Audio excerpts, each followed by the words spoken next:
All right, thank you, Barack. Well, the World Series just wrapped up Game 5 tonight. Thank you for staying up with us, by the way.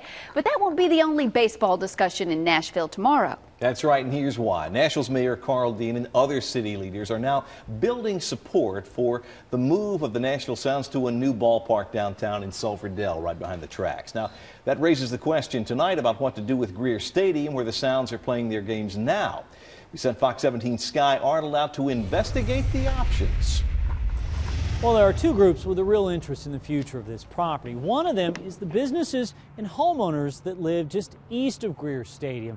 The other group, on the other hand, sees this property as the perfect place to show Nashville's history.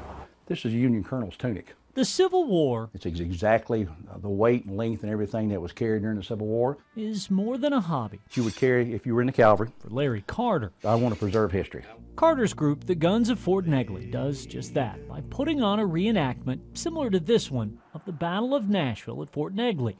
It's why he's hoping the adjacent land at Greer might provide some extra room someday. We're kind of limited now what we can do with our cannons and what we can do with our infantry. If we get the extra space next door, we're able to take and portray the Battle of Nashville in the way it should be. A previous study recommended using this land for historical reenactments if the Sounds ever moved.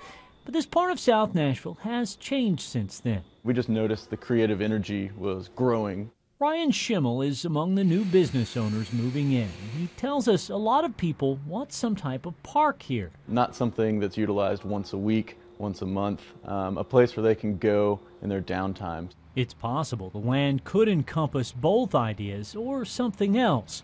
I think we'd have to get the public's input at this point. Parks Director Tommy Lynch says as of now he's only ruling out one thing. What won't go there is something other than park property. It would not be used for private development in any shape, form, or fashion. Now, Metro Park stresses these may not be the only two options for this property. In all likelihood, the department would have a master plan produced, taking into account public input.